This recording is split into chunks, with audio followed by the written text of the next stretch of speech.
Bonjour à tous et bienvenue dans un nouvel épisode de Productif au quotidien. Aujourd'hui, un sujet, je pense, qui est attendu par beaucoup d'auditeurs qui travaillent peut-être dans des secteurs comme des postes de direction, avec propriétaires d'entreprise, avec des équipes, des employés à gérer, et aussi certains secteurs d'activité qui sont propices à beaucoup d'imprévus et d'urgences dans le cadre de leur journée.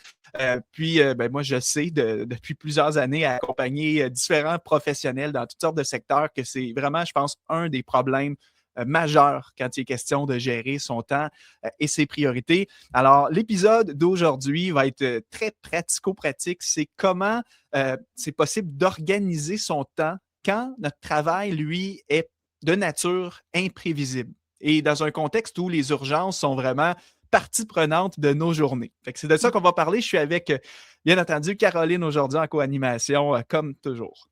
Ben oui, Mathieu, c'est tellement une situation que les travailleurs d'aujourd'hui vivent, j'aimerais pas dire quotidiennement, mais des fois, c'est ça la réalité. C'est-à-dire que tu démarres ta journée, t'es vraiment là, tu as hâte de faire ta journée, tu as ton plan de match, mais là, tu ouvres ton ordinateur et là, tu as un courriel d'un client qui a besoin de toi en urgence, il y a quelque chose qui doit être réglé. Ou encore, tu as un employé ou quelqu'un dans ton équipe qui est absent. On va devoir le remplacer. Il y a un appel qui entre. Il y a quelqu'un qui cogne à la porte, qui veut te poser une question. Et là, finalement, dans le temps de le dire, et même des fois, on s'en rend pas compte pendant que ça se passe, mais là, ta journée vient de prendre un tout autre tournant. Mais là, c'est pas agréable de se sentir comme ça parce qu'on se dit: «Hey, je vais-tu être capable de réaliser les dossiers, les projets sur lesquels j'avais prévu avancer?» Heureusement, toi, tu es là quand même pour nous orienter là-dedans parce qu'on peut penser que c'est soi-même le problème, mais c'est pas ça. La composante de travail imprévisible qui fait partie de la réalité de tout travailleur ou presque, ben, c'est qu'il faut quand même bien s'organiser. Toi, tu le constates depuis longtemps que peu importe les domaines, ça reste qu'il y a beaucoup d'éléments d'imprévisibilité ou d'imprévus qui viennent un peu bousculer les journées. Qu'est-ce que tu constates depuis que tu accompagnes des entreprises ou des clients? Bien, tu sais, c'est sûr que travail imprévisible, c'est vraiment quelque chose d'assez répandu, comme on a mentionné. Moi, je remarque, je dirais, des erreurs fréquentes qui peuvent accentuer ce problème-là. Puis tu as touché un élément quand même important que quand notre travail est imprévisible, le besoin de s'organiser devient d'autant plus important. Des fois, j'entends des gens, je discute avec des gens qui me disent je ne sais pas si ça vaut la peine même que je planifie ma journée parce que dans tous les cas, quand j'arrive dans les 20 premières minutes, on dirait que tout part de travers avec les genres d'exemples que tu as mentionnés, le téléphone important, le courriel, etc. Fait qu'on passe notre journée à réagir. Moi, ce que je dis, puis c'est ce qu'on va parler aujourd'hui, c'est que on ne va pas régler la nature imprévisible de ton travail, mais je pense qu'en étant mieux structuré, tu peux l'aborder d'une meilleure façon. C'est comme ça que je le dirais, puis c'est ce que je conseille à mes clients de faire, c'est de revoir leur approche face au temps, mais surtout pour aller aussi dans le vif du sujet, d'éviter les erreurs communes, que ça, je vois énormément chez beaucoup de professionnels et d'entrepreneurs, les erreurs communes qui expliquent que c'est pourquoi tu perds carrément le contrôle de ta journée. Donc, déjà, si tu es dans un métier où c'est pas facile, si en plus tu commets les erreurs que je vais mentionner, c'est sûr que tu t'en sors pas et que tu arrives à la fin de la journée frustré parce que tu n'as même pas eu le temps d'avancer tes tâches, tu n'as fait que réagir du matin jusqu'au soir. Mmh. Ben, parle-nous donc de ces erreurs-là, justement. Je pense que là, on va tous être à l'écoute pour voir est-ce que je me retrouve dans une ou l'autre de ces erreurs, finalement, de planification qui sabotent finalement notre plan de match. Laquelle, là, qui te vient en tête en premier lieu? La première, puis ça, c'est la classique, c'est de commencer sa journée sans plan d'action. Ça semble un peu contre-intuitif parce que les gens arrivent avec des intentions, donc ils savent au fond d'eux-mêmes, ben, qu'est-ce que j'ai à faire aujourd'hui, qu'est-ce que c'est ma priorité.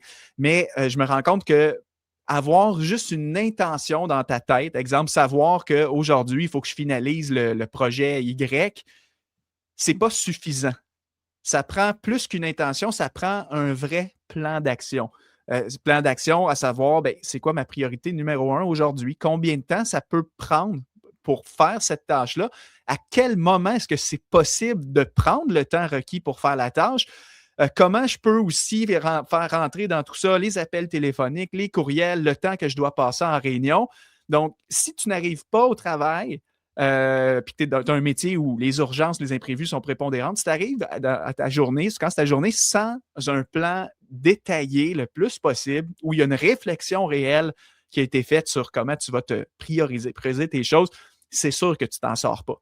Fait que, tu sais, des fois, je discute avec des gestionnaires et ils me disent, je sais ce que j'ai à faire. Je ne sais pas si j'ai besoin de plus planifier, comme tu le dis, Mathieu.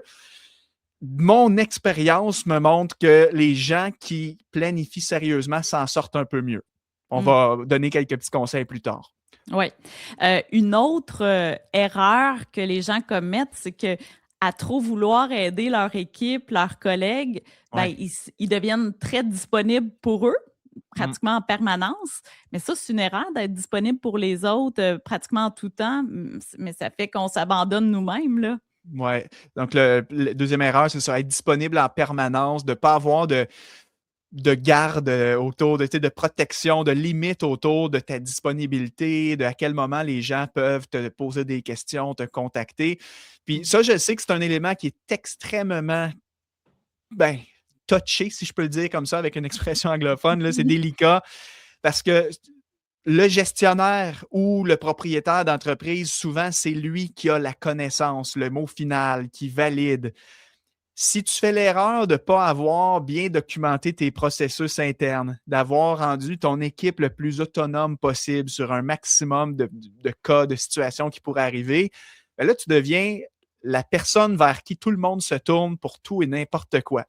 Hey, Mathieu, est-ce que tu peux valider? Je ne suis pas certain. Il faut que j'envoie la soumission au client. Est-ce que c'est OK selon toi? Et là, toi, étant un peu le cerveau de l'équipe, le chef, aussi le dirigeant, mais tu viens que tu es disponible tout le temps. Tu veux bien faire, hein? Tu veux que ça roule dans ton équipe, dans ton entreprise. Donc, tu es disponible en permanence. On t'appelle, tu réponds. On t'envoie un message en messagerie instantanée via Teams, message texte, tu réponds. On toque à la porte de ton bureau. Hey, as-tu un petit 5 minutes? Je voudrais te parler, j'ai une question. Oui, c'est parfait. Ça, c'est une erreur qui est extrêmement coûteuse. Puis on va plutôt donner des éléments d'amélioration. Comment on pourrait faire différemment à la place? Puis, tu sais, dans la même lignée, je rebondis directement avec la prochaine erreur. Le fait d'être toujours disponible nous a créé une deuxième erreur très coûteuse. C'est le fait aussi que la plupart des profils qui ont des emplois où il y a beaucoup d'urgence, c'est qu'ils n'arrivent pas à avoir du temps de travail sans interruption. Le fameux deep work qu'on parle souvent, toi et moi, sur le podcast, Caroline, quand tu es tout le temps dérangé par le téléphone, les courriels, les gens qui te posent des questions, comment tu peux avoir ne serait-ce qu'un 45 minutes, 1 heure, 2 heures pour vraiment faire un travail significatif que tu dois rendre? Oui, c'est ça. Puis d'avancer de petits 10-15 minutes à la fois, c'est pas ça qui est payant puis qui te permet d'être productif et efficace et d'accomplir la tâche. Mais heureusement, il y a des bonnes façons de remédier à ça. On y reviendra. Je rebondis, on a fait un épisode tout récemment quand on a parlé des lois du temps. Oui. La fameuse loi de Carlson. Faire un lien sur l'épisode passé, là, qui était les lois du temps que vous pouvez retrouver dans les archives du podcast. Tu sais, la loi de Carlson qui dit qu'un travail va être fait beaucoup plus rapidement quand il est fait en continu, alors qu'il peut prendre des fois 2-3 fois plus de temps quand il est tout le temps entrecoupé de multiples interruptions. Ben, tu sais, le professionnel, le gestionnaire, l'entrepreneur qui est tout le temps coupé perd en productivité aussi. Ses tâches sont plus longues parce qu'il y a une fragmentation de l'énergie, de l'attention, de la concentration. Fait que ça, c'est également, si tu n'as pas de contrôle au niveau de tes temps de focus, ça accentue la frustration de perdre le contrôle de son temps, littéralement. Là. Exactement. Une autre source de frustration pour plusieurs travailleurs, c'est qu'ils ont l'impression de passer leur journée en réunion. Ouais. Et dans certains cas, c'est pas loin d'être vrai. Il y a des journées, là, il y a des gens, en fait, quand tu es un gestionnaire, souvent, tu as tellement de rencontres, mais ça aide pas à accomplir tes propres tâches. C'est un cas réel, là. Ouais. Puis vraiment, tu sais, les gestionnaires, je pense que c'est le cas le plus délicat parce qu'effectivement, les gestionnaires ont des réunions pour tout et n'importe quoi. Ils siègent sur plusieurs comités, des réunions de conseil d'administration, des réunions de décision, des rencontres individuelles avec des employés, des rencontres d'équipe, du team building pour motiver les troupes. Tu passes littéralement une grosse partie de ta journée en réunion, mais de l'autre côté, il y a quand même une portion de travail de bureau qui demande que tu sois devant ton écran puis que tu te concentres. On peut penser, exemple, un directeur de département qui gère un budget puis qui a besoin de revoir son budget trimestriel puis de se concentrer pendant un bon 3-4 heures là, pour être sûr de ne pas faire d'erreur. Mais si tu es tout le temps coupé par des réunions, en plus des imprévus, de l'accessibilité permanente que les gens ont à toi, tu t'en sors pas. Tu es vraiment comme pris dans un engrenage. Puis ça, c'est souvent dans un contexte comme ça que nos clients viennent vers nous pour essayer d'améliorer leur situation. Fait que là aussi, coller trop de réunions dans ces journées, c'est une erreur fréquente. On va donner quelques petits conseils là-dessus pour tenter d'avoir une meilleure approche face à ça. Je ferais juste une nuance, par contre, entre deux types de professionnels. Mhm. Si vous êtes un professionnel où vous êtes littéralement payé pour faire des réunions. Tu sais, le cœur même de votre travail, c'est d'être en rendez-vous avec des clients, des membres de votre équipe ou autre. Là, c'est différent. On ne voit pas non plus la réunion de la même façon comme étant des fois une source de perte de temps, mais comme étant une partie prenante de notre métier. On s'entend là-dessus. Là. Juste une parenthèse que je voulais dire. Oui. Ben, parlant de réunions, puis du fait que l'horaire vient chargé à cause de ça notamment, ça me permet de rebondir sur le fait aussi que, justement, à trop planifier son horaire à 100%, c'est-à-dire que nos blocs de temps, 9 à 10, il y a quelque chose, 10 à 11, quand ton horaire est plein à 100%, là, tu sais, tu penses être bien organisé, puis bien intentionné, puis dire, OK, je vais y arriver, mais ça ne fonctionne pas comme ça, malheureusement, parce que ce qu'on oublie, c'est de planifier du temps pour les imprévus, en quelque sorte. Donc ça, c'est une erreur que tu remarques également là, dans ta pratique. La surplanification, oui. Des fois, des gens qui font la remarque, ils me disent « Oui, mais c'est contre-intuitif. Tu nous dis qu'il ne faut pas arriver au bureau sans avoir de plan. Donc, naturellement, je me fais un plan. Je planifie mes journées bloc par bloc. Et là, après ça, tu me dis que trop planifier est une erreur. » Des fois, j'ai déjà eu des conversations avec des gens qui étaient un peu confus. Je dirais un élément qui est important. En fait, c'est qu'il faut planifier réalistement la quantité de temps que l'on estime maîtriser pour de vrai. Donc, toi, si tu es un gestionnaire, un propriétaire d'entreprise avec des équipes à gérer, puis que tu le sais, c'est récurrent, il y a un schéma répétitif là, dans ton quotidien que tu as à peu près chaque jour au minimum, disons, 1 heure ou 2 d'imprévu. Admettons que c'est de même depuis 10 ans. Ben, il y a cet aspect que l'imprévu n'est plus tant imprévisible que ça. Tu le sais que depuis 10 ans, tu as à peu près 1 ou 2 heures dans ta journée là, qui se passe quelque chose que tu dois gérer de façon non anticipée. Donc, rendu là, pour moi, la meilleure clé va être aussi de faire de la place pour les imprévus dans notre horaire. C'est-à-dire de ne pas aller se mettre des réunions de 9 à 5 sans aucune marge si jamais une réunion déborde de 1 heure et demie. Parce que sinon, ça te fait un effet boule de neige où tout est décalé. Et là, ça crée de la frustration. Tu dois annuler des réunions à la dernière minute, les replanifier à un autre moment. Tu repelles le problème à plus tard.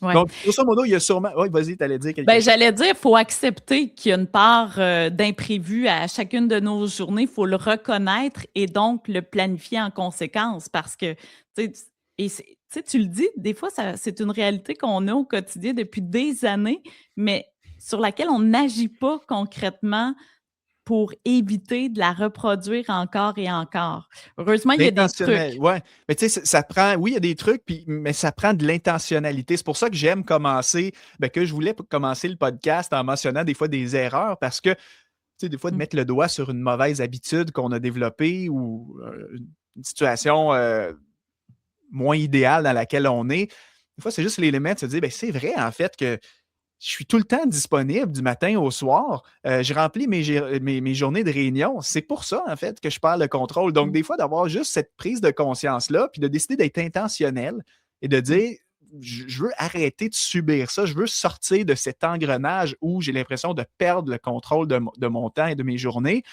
pour moi, des fois, c'est l'élément que ça prend pour, après ça, tenter d'améliorer ton approche. Même si aucune approche ne va régler à 100%, si tu es dans un type de métier plus difficile où c'est propice aux imprévus, mais je pense que ça peut il y a des trucs qui peuvent grandement aider, en tout cas. C'est ça qu'on voudrait parler pour la suite. Exactement. Parce que là, sans doute que vous êtes reconnu dans une ou l'autre des erreurs de planification dont on vient de parler, mais l'important, c'est d'avoir des solutions à ça. C'est pour ça qu'on vous disait que ce podcast-là est très pratico-pratique parce que là, on va vous donner des trucs pour faire en sorte que votre journée, la façon que vous la structurez, va vous permettre de mieux résister aux imprévus, à l'imprévisibilité du travail. Donc, allons-y. On avait parlé là, de l'importance de la planification. Ça, je pense que c'est l'intentionnalité. Tu reviens beaucoup à ça, mais je pense que c'est un élément clé, là. Ouais, premier conseil, première étape pour tenter d'organiser ton temps réellement dans ce contexte-ci, c'est de planifier ta journée d'avance. Donc, par planifier d'avance, je veux dire aller plus loin que juste savoir dans le fond de ta tête que aujourd'hui, il faut que tu rappelles Maxime, puis qu'il faut que tu rendes tel rapport. Déjà, de ne pas garder ça dans ta tête en tant que chef d'entreprise, dirigeant. Tu en as déjà beaucoup dans ta tête, ça fuse de partout des demandes. Tu as absolument besoin d'externaliser ça dans des outils de priorisation. Je pense bien sûr à ton agenda qui est comme ton guide, ton plan d'action. L'agenda, lui, devrait normalement te dire l'ordonnancement de tes activités aujourd'hui, c'est-à-dire à 9 h, je suis en réunion de comité.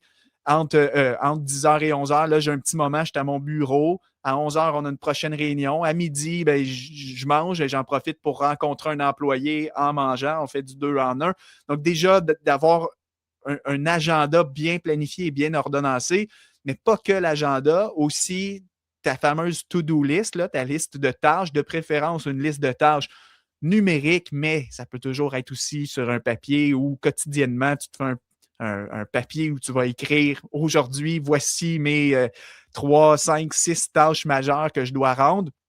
Donc, tu sais, déjà d'aborder la journée en sachant qu'est-ce qui va prendre place, mes réunions, mes rendez-vous, les choses que je sais d'avance qui sont prioritaires, ma liste de tâches, je dirais même classée en ordre d'exécution. C'est ce que je recommande aux gens vraiment propices à se faire interrompre par des urgences, c'est que peut-être que tu vas avoir dans ta liste 7 tâches que tu souhaiterais faire aujourd'hui.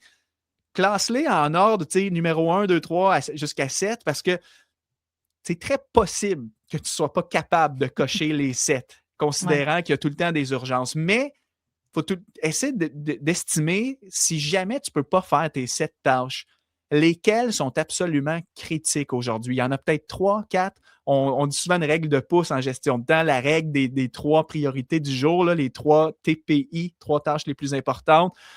C'est quand même une règle, c'est pas universel, mais je trouve que c'est un bon principe qui fait beaucoup de sens. Tu peux en mettre 7 dans ta journée si tu penses avoir le temps de les faire, mais si tu en as 3 d'accomplis puis que ces 3-là, c'était celles les plus critiques, tu peux quand même être satisfait de toi à la fin de la journée, là. Exactement. Puis, des fois, de faire cette planification-là la veille de la journée nous permet aussi d'avoir un regard. Tu sais, des fois, à la fin d'une journée, on voit clair sur OK, demain, je devrais poursuivre ou demain, ça, c'est absolument nécessaire que ça soit une de mes 3 priorités, par exemple. Donc, parce que des fois, on peut se faire bousculer si Le matin, ouais. le matin, là, si les cas dont on vous a parlé, on est interrompu, il y a un appel, il y a des urgences à régler. Peut-être que votre planification ne se fera tout simplement pas. Alors, peut-être que c'est idéal pour vous de le faire la veille également. Il y a d'autres trucs. Ouais, mais c'est une très bonne remarque. C'est vraiment préférable, effectivement, de le faire la veille avant. Moi, j'aime avoir ma petite routine de fin de journée. C'est ce que je conseille à tout gestionnaire, là. Tes 30 dernières minutes ou 30 à 60 dernières minutes de ta journée, si possible, essaye de ne pas être en réunion à ce moment-là. Garde-toi juste un temps de bureau, le temps de fermer ta journée. Tu sais, s'il y a des courriels urgents qu'il fallait absolument que tu répondes avant la fin de la journée, s'il y avait un appel important à retourner, ranger tes affaires et surtout planifier la journée du lendemain. Comme ça, tu sais, tu quittes le bureau, il y a un certain élément de contrôle, de satisfaction et de clarté, puis tu sais que le lendemain, quand tu vas revenir, ben, tu sais ce qui t'attend. Tu sais où tu devrais mettre ton focus à quoi tu devrais dire non, plutôt que de prendre le risque d'arriver, là, je n'ai pas encore planifié ma journée, puis là, tout me tombe dessus en urgence et là, je perds le contrôle. Fait que, premier point, c'est ça, c'est vraiment l'étape de la planification. Puis en plus, ça allège la charge mentale de déposer tout ça pour le lendemain. Là. On est sûr qu'on va rien échapper pendant la soirée, la nuit. Tu sais, moi, des fois, c'est ça, je me dis, faut pas que j'oublie de faire ça demain. Bien, écris le don dans ton gestionnaire de tâches, par exemple, pour être sûr que ce soit bel et bien fait le lendemain. On a parlé tout à l'heure du temps de travail là, qu'on réserve, des blocs de travail focus, qu'on est des grands amateurs de ça. Moi, c'est toi qui me l'as enseigné, là, mais de réserver des blocs de temps. Ça, c'est vraiment une façon de, se concentrer sur nos priorités à nous, mais d'être indisponible par la force des choses. Si on se réserve du temps de travail pour soi, bien, ça veut dire que les autres ne pourront pas venir nous déranger. En tout cas, c'est ça l'objectif souhaité, là. 100%. Chaque fois que je donne des formations privées à des groupes de gestionnaires, de dirigeants, bref, le type de métier dont on parle aujourd'hui, le conseil que je leur donne, pour moi, c'est le minimum. Puis j'ai plein de clients qui l'ont essayé puis qui me confirment que ça a réellement changé leur vie là, pour de vrai.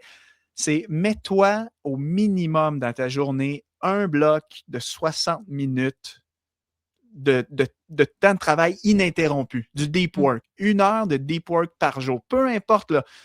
Écoutez, j'ai des clients dans tous les secteurs. J'ai des médecins, des avocats, des gens qui travaillent dans des secteurs de la santé, des chefs d'entreprise avec des grosses équipes, avec des fois des vingtaines d'employés en dessous d'eux. Donc, j'ai toutes sortes de profils de gens, là, que des urgences, des sollicitations, ils en ont partout. Mes clients qui ont essayé de vraiment se bloquer 1 heure sans distraction pour eux, pour avancer sur leurs priorités, me disent tous que ça a changé complètement leur vie. Je ne parle pas ici de vous dire, ben, tu es dans un métier où les gens ont besoin d'une réponse rapide, où on te contacte souvent, on te pose régulièrement des questions. Je ne suis pas en train de te dire, isole-toi pendant 3 heures, parle plus à personne, puis là, tes équipes en souffrent parce que, ben, coudonc, notre boss n'est jamais disponible pour nous aider puis nous orienter. 1 heure. 1 heure, puis planifie cette heure-là, pas à n'importe quel moment. Planifie-le dans le moment que tu juges être le plus calme dans ta journée. Dans le sens que, dernièrement, je donnais une formation à des dirigeantes dans des secteurs des CPE au Québec. Fait que c'est des garderies, finalement, pour les gens en Europe. Fait que, clairement, c'est le type de métier où eux, je pense, l'heure la plus difficile, c'est le matin quand les parents amènent leurs enfants dans la garderie, à la CPE. Donc, ces directrices-là, eux autres, se devaient absolument d'être sur le terrain le matin parce que s'il arrivait qu'il y avait un employé absent aujourd'hui, bien là, comment on s'arrange? On est en sous-effectif, qui s'occupe de quoi? Fait que, tu sais, d'aller leur dire, fais ton bloc de 1 heure le matin parce que c'est là que tu as plus d'énergie, ça ne marche pas ici. Un entrepreneur qui travaille à son compte, de la maison, avec peu d'urgence, là, je lui dirais, ton moment de focus, fais-le le matin quand tu es à ton max d'énergie. Mais dans le contexte d'une personne qui a beaucoup d'urgence, ce n'est pas le même conseil. C'est plutôt, il y a clairement, dans ta journée, il y a peut-être un moment d'accalmie, là, quand les gens vont manger au retour du midi, en fin de journée, en milieu d'après-midi. Trouve ce moment-là, puis réserve-le pour toi. Puis pendant ce temps-là, fais-toi donc le plaisir de fermer la boîte de courriel, de ne pas prendre tes appels, voire même d'éloigner le téléphone, de le mettre en mode avion, laisser ta boîte vocale faire le travail, d'informer tes collaborateurs immédiats que moi, telle heure à telle heure, quand la porte de mon bureau est fermée, je ne suis pas disponible. Donc, s'il y a des choses à gérer, venez me voir à un autre moment, mais pas dans cette heure-là. Et vous allez voir que ça va complètement changer l'allure de vos journées. Puis en 1 heure, quand tu sais que cette heure-là est limitée, il va y avoir la loi aussi de Parkinson qui va entrer en ligne de compte, qui nous dit que le travail s'étale sur le temps qu'on est prêt à lui consacrer. Donc, s'il faut que tu compresses, exemple, 3 priorités majeures dans un seul bloc de 1 heure où tu sais que tu ne seras pas dérangé, il y a comme une énergie là, qui vient, qui émerge, qui fait que tu vas être comme, il faut absolument que j'aille fini mes 3 tâches dans mon bloc d'1 heure parce qu'après ça, je sais que je vais me faire absorber par tout le monde, des comités, des réunions, des demandes en tout genre. Fait que ça, c'est critique. Oui, j'ai des gens dans mon entourage qui, pour réussir à trouver ce 60 minutes-là, ont décalé leur journée de travail, c'est-à-dire qu'ils commencent 1 heure avant tout le monde ou qu'ils finissent 1 heure après tout le C'est monde. bon. Et c'est là qu'ils mettent cette 1 heure-là de bloc de travail, leur rendez-vous avec eux-mêmes pour avancer leur dossier prioritaire. Donc c'est ça change la vie au quotidien là, d'un travailleur. On vous invite en tout cas, tout le moins à le tester. Puis je pense qu'une fois que vous le testez, bien souvent, c'est de l'adopter également. C'est vraiment une grande pratique qui change tout. Tu sais, là où il faut faire attention, et c'est un mauvais pli que beaucoup de gens prennent, malheureusement, parce que tu as mentionné d'ajuster l'horaire et tout, ça c'est Mm. super. Par contre, il y a une zone dangereuse où beaucoup de gestionnaires et d'entrepreneurs vont se dire, ben moi, le seul moment que je suis capable d'être calme, c'est d'arriver 1 heure avant tout le monde au bureau. Donc, si les gens arrivent à 8 heures, moi, je suis au bureau à 7 heures chaque matin et c'est là que j'ai mon temps de travail pour moi. Ou si tout le monde part à 5 heures, moi, je travaille jusqu'à 18 heures, 18h30. Comme ça, je règle mes tâches après. Oui, ça marche, c'est vrai, vous avez votre moment calme, mais Mais, question qualité de vie, équilibre et tout à long mm, terme, pour moi, c'est pas une stratégie gagnante, tu sais, parce que mm. tu te négliges constamment, là. Ben, en fait, l'idéal, c'est que si tu commences 1 heure plus tôt, tu vas finir 1 heure plus tôt. Tu sais, Ouais. l'idée, c'est pas de faire plus d'heures. On s'entend bien là-dessus. Puis il y a un piège là parce que des fois, c'est dur de finir sa journée alors que les autres l'ont pas fini. Il faut être intelligent dans la façon de l'implanter puis pas se retrouver en épuisement quelques mois plus tard non plus. C'est un bon point que tu amènes, mais c'est vraiment là, de trouver le meilleur moment qui convient pour vous. Euh, on parlait, ben continue donc avec Ouais, les ben l'autre conseils. chose, l'autre conseil qui est vraiment important pour une personne qui a beaucoup d'urgence, tout ça, c'est la gestion des communications sous tous les formats. Je parle ici des appels téléphoniques, des courriels, des messageries instantanées, voire même des interactions verbales humaines, là, si tu travailles en présentiel avec des gens autour de toi. Faut absolument que tu mettes un cadre autour de tes différents canaux de communication parce que c'est, vous le savez, hein, c'est envahissant. S'il n'y a pas de limite, tu sais, s'il n'y a pas de limite, on reçoit des messages à toutes les heures de la journée, même le soir en dehors des heures de bureau. Les gens viennent nous voir, tapent à notre bureau à tout moment, comme si on avait juste ça à faire de tout le temps leur répondre. Mm. Et les courriels, l'erreur classique, puis ça, on en parle beaucoup dans la formation Zéro Courriel, tu sais, les gens qui ont la boîte mail Outlook, Gmail ouverte du matin au soir avec la genre de pop-up là, qui annonce que tu as un nouveau message. Ça, qu'est-ce que tu fais? Ben, c'est plus fort que nous. Le cerveau cherche sa petite dose de dopamine, il est curieux, qui Tu m'a vas écrit un voir. message? Mm. Donc, c'est critique. Si déjà tu as un travail qui est difficilement organisable, là, parce que c'est imprévisible, il faut que tu encadres tes communications en dédiant certains moments de traitement dans tes journées.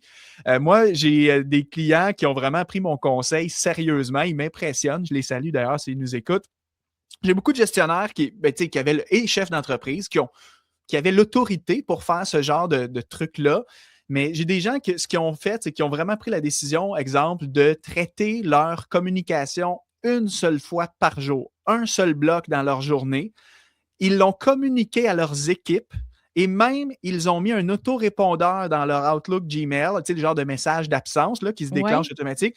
Un message d'absence qui un accusé de réception. Bonjour, j'ai bien reçu votre courriel. Veuillez prendre note qu'en raison de la forte quantité, blablabla, je traite mes courriels tous les jours entre, par exemple, 15h et 16h30. Je prendrai connaissance de votre message dans mon prochain bloc de traitement. Si toutefois, votre demande, exemple, que vous m'avez envoyée à 8 heures le matin, si toutefois, votre demande est urgente et ne peut pas attendre, veuillez, exemple, contacter mon assistante ou me contacter par téléphone ou bref, un autre canal de communication. Donc, étant clair, carte sur table avec leurs équipes, leurs collaborateurs, que moi, mes courriels, mes retours d'appel, ça se fait dans un gros bloc que je définis. Mm. Ben, le monde vienne à savoir que ben, mon boss, il ne me répondra pas à 9 h le matin. Lui, il répond en fin d'après-midi. Il traite tous ses courriels en batch. Et là, en faisant un truc comme ça, le gestionnaire ou le dirigeant récupère du focus incroyable dans sa journée là, parce qu'il se dit qu'il n'y a plus besoin de répondre à chaque courriel dans les 20 minutes qui suivent. Ça a été communiqué, son équipe le sait. Fait que ça, c'est vraiment une pratique. Je lève mon chapeau, en tout cas, aux dirigeants qui réussissent à implémenter des choses comme ça parce que tu reprends vraiment du temps de qualité dans tes journées, là. Oui, puis ça peut même donner l'exemple pour les employés parce que si le patron juge que c'est une pratique efficace, ben ça veut dire que ce l'est aussi pour l'équipe d'employés et ça, ben ça devient finalement une source de distraction en moins parce que les courriels, hein, c'est toujours, il y a quelque chose qui nous attire vers la boîte courriel, même si on enlève les notifications. C'est un excellent point. Puis par rapport, on a parlé des réunions qui prennent Ouais. beaucoup de place dans l'horaire. Certainement qu'il y a des façons d'éviter qu'en tout cas que ça prenne Ouais. autant de place dans l'agenda au quotidien, là. J'y vais rapidement là-dessus parce que le temps passe, mais les réunions, la clé, en fait, déjà, c'est de contrôler la quantité de réunions que tu acceptes dans une journée. L'erreur classique des dirigeants, c'est que ils se font convoquer une réunion par-ci, par-là. On accepte, on dit oui. Nous, on prévoit des rendez-vous avec les gens qu'on doit avoir. Fait que tu te ramasses dans une journée, des fois, tu as 6, 7, 8 rendez-vous en enchaînement. Ce qui fait que ça occupe tout ton temps, tes heures ouvrables de travail, tu les passes en réunion. Donc, les autres projets que tu dois faire, exemple, les courriels que tu dois gérer, les retours d'appels que tu dois faire, les interactions que tu dois gérer sur le terrain, plus tes tâches et tes projets que tu dois rendre, il n'y a plus de temps pour les faire. Tu as trop de réunions dans ta journée. Fait que moi, je dis tout le temps aux dirigeants, mettez-vous un maximum de temps de réunion dans vos journées. Utilisez toute l'autorité que vous avez pour tenter de fixer les règles du jeu. Bloquez votre agenda dans des périodes comme étant indisponibles pour pas que les gens vous envoient des convocations Outlook, Gmail, ainsi de suite. Contrôlez le nombre de réunions. Voire même essayer de les planifier dans les moments qui vous arrangent. Moi, je déteste la réunion en plein milieu d'un bloc d'avant-midi ou d'après-midi. Tu sais, genre, si tu fais ta 10h30, journée, là. ouais, tu sais, si tu Ah, fais un moi bloc entre aussi. 9 et midi et entre 13h et 17h, le pire moment pour la réunion, c'est à 10h, 10h30 ou en plein milieu de l'après-midi, là, genre à 14h30, 15h, parce que tu fragmentes, tu coupes en deux cette période de travail-là et après ça, tu ne peux plus vraiment te concentrer sur autre chose en profondeur. Tu sais, là, il te reste à peine 1 heure. Pour moi, j'aime aussi recommander, essayer, penser au moment de vos réunions. Peut-être les mettre soit directement le matin, comme ça, vous réglez vos réunions tôt et ensuite, ça vous laisse un peu de temps dans l'avant-midi pour faire autre chose ou viser les extrêmes. Directement début d'après-midi à 13h ou fin de journée à 16h. Un truc du genre comme ça. Au moins, tu te laisses de l'espace entre les deux. Puis attention à pas trop les coller non plus. Là, des fois, la réunion finit à 10h, la prochaine commence à 10h aussi. Fait que moindrement que tu as un 5 minutes de décalage, tu n'as même pas le temps d'aller prendre un café aux toilettes, de juste respirer 2 minutes. Oui. Puis tu prends un retard automatiquement, pratiquement. Ça, on le fait pas assez. Ça, j'en reviens pas qu'en 2026, on dirait qu'on n'est pas capable de planifier une rencontre de 50 minutes pour nous permettre justement le petit temps de transition entre les rencontres. Autre chose à rajouter, autre truc à mentionner, Mathieu? Écoute, je terminerai sur l'aspect des imprévus. Donc, on en a parlé un petit peu au début de l'épisode, mais il faut que tu planifies, comme j'ai dit, il faut que tu anticipes le nombre d'imprévus que tu penses avoir. Observe-toi, regarde tes tendances. Est-ce que c'est 30 minutes par jour, 2 imprévus par jour en moyenne, 3 heures d'imprévus dans des cas extrêmes où vous avez un emploi assez particulier? Essaie de t'analyser, puis quand tu fais ta planification, laisse-toi, comme on dit en anglais, un buffer, un coussin. Ouais. Fait que un temps qui sera non planifié, de l'espace, que tu sais que si quelque chose survient, tu peux bouger un petit peu tes affaires, tes rendez-vous ou tes blocs de travail pour t'occuper de la dite urgence. Puis après ça, par contre, revenir sur tes autres choses que tu avais planifiées. Fait que tout est une question de planification réaliste aussi. Je ne veux pas surplanifier alors que je sais très bien que je vais être coupé et interrompu. Je vais essayer le plus possible d'avoir une planification là, à point que je vais être capable de respecter en grande majorité. Puis ça va me permettre d'assumer toutes mes responsabilités, mais gérer mes équipes, mais aussi d'avancer sur mes propres tâches à moi, pas être tout le temps absorbé par les demandes des autres.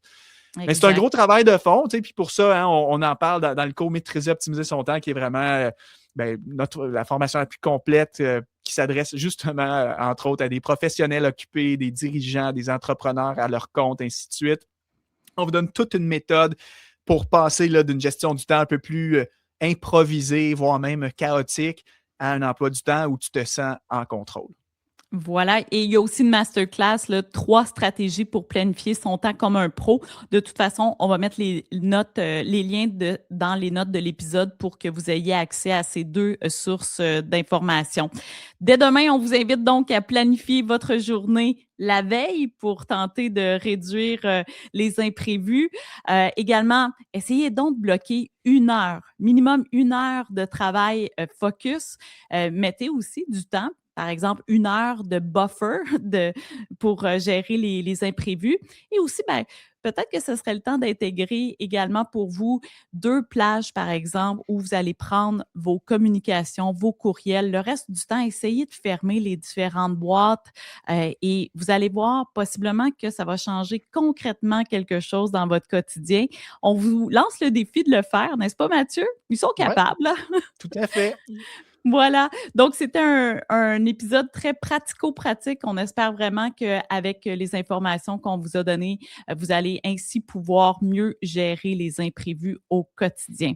Là-dessus, on vous laisse et on vous retrouve pour un prochain épisode de Productif au quotidien.